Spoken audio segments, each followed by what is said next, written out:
Hi, everybody. So I'm super excited about today's session because I have a guest with me, and this is the first time I'm actually trying this with a guest. So we'll see how it goes.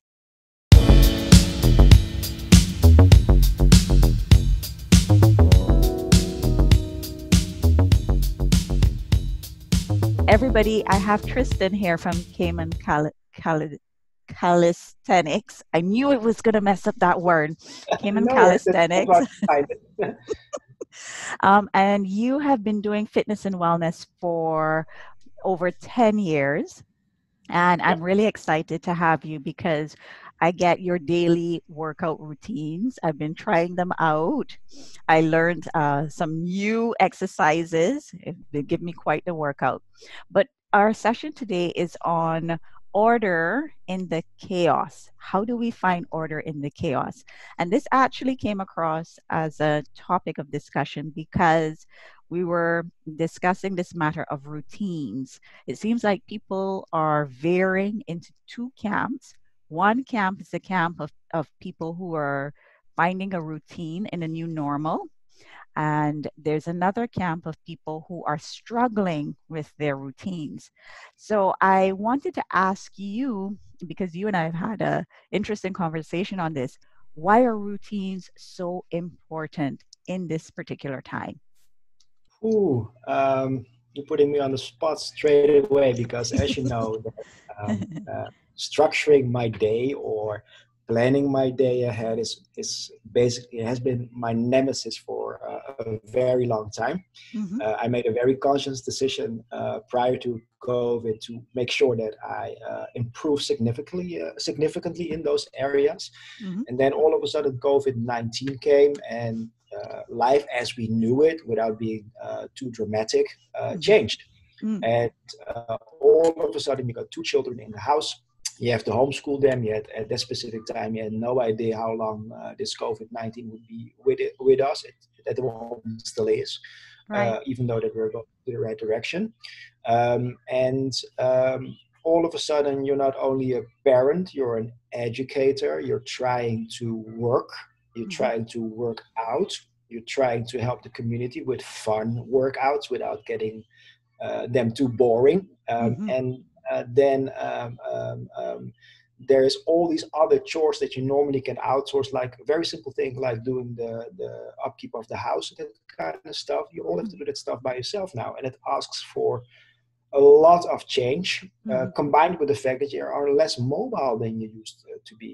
So I've been dabbling with many different managerial hats, and uh, to be honest, it was very and still is very confronting. Hmm. At the beginning of COVID, I found that structure was keeping me together. I Okay. planned out my day.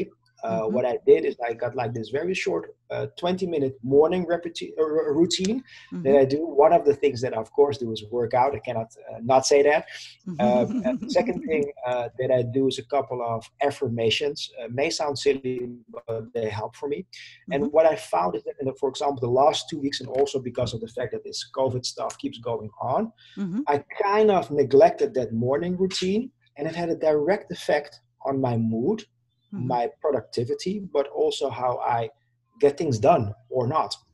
Whether it is with the children, whether it is in the household, whether it is with my own deliverables at work, or whether it is with even making those daily routines. Hmm. It takes me about 30 minutes on an average day to get them up and running every single morning.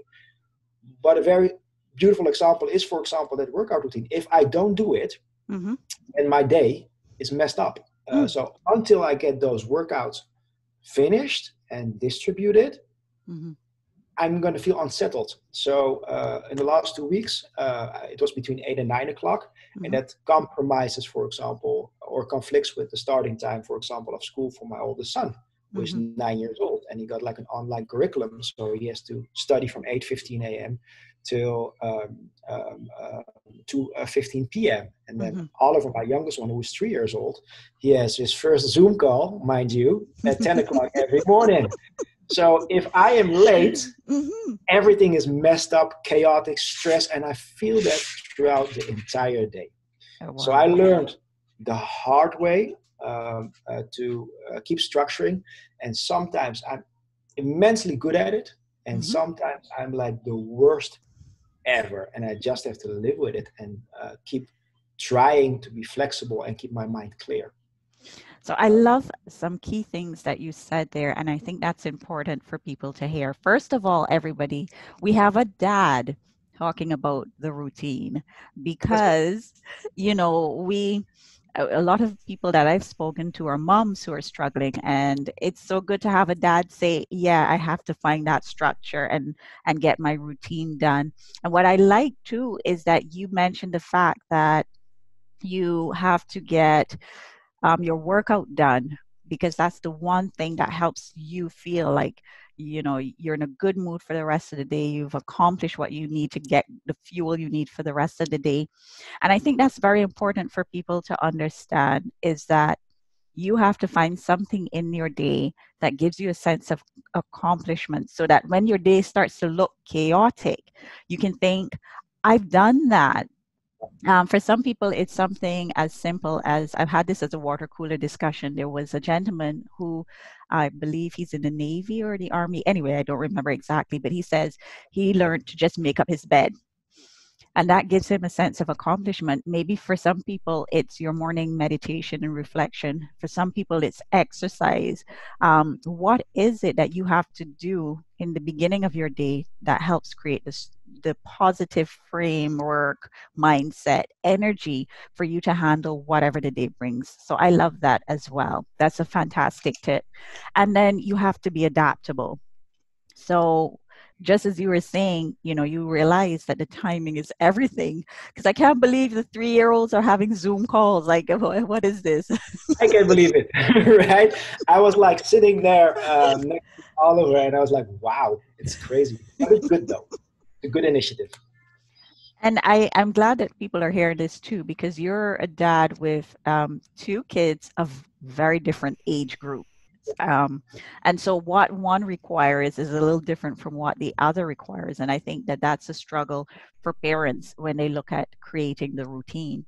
I'm not a parent, so for me, I don't have the little people to think about and factor in their routine as part of my routine. But for parents, I think that's part of the struggle of the routine.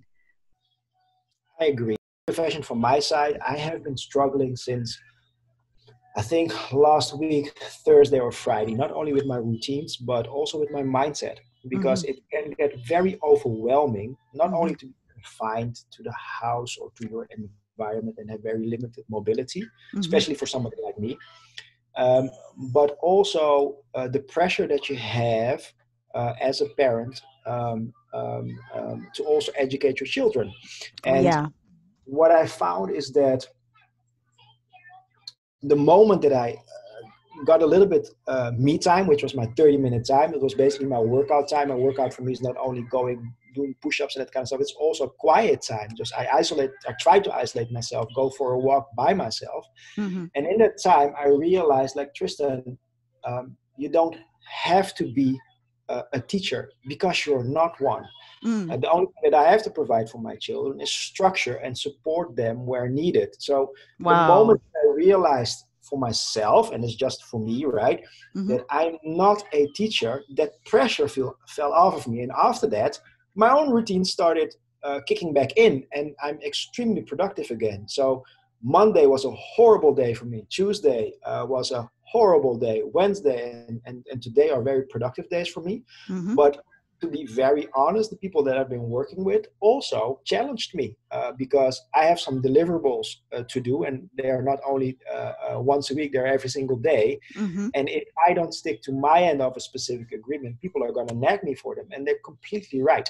Hmm. So let's just say I've been slapped around a little bit, uh, uh, and what is at the essence or at the roots of that was that if I don't control the small things that I can control, which is my daily structure, Right. with all the disturbances that are coming that you don't have any control of whatsoever, um, you have to have a clear mind on what it is that you have to at least do during the day, Hmm. because my mind works very bizarre, meaning that if I don't get it done, I feel extremely dissatisfied. Mhm. And again, I allowed it basically to take me down for a couple of days.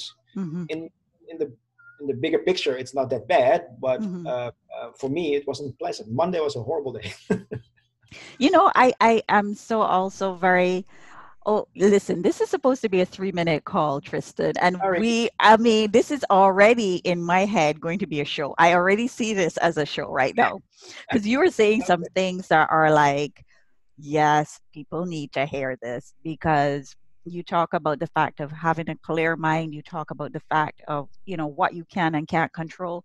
Um, but you're being very honest about the fact that you have had your bad days. And I Oh yeah. think that's something people need to also understand and hear that there will be bad days and it's okay. So, thank you everybody for joining us. We hope you found this discussion helpful. Please, let us know, share your feedback and your comments. And like I said, stay tuned for part 2 because I think this is a conversation that we need to continue. And I hope that in the end, we are all learning slowly but surely how to find order in our chaos. All right, until next time, take care. Okay. Bye bye.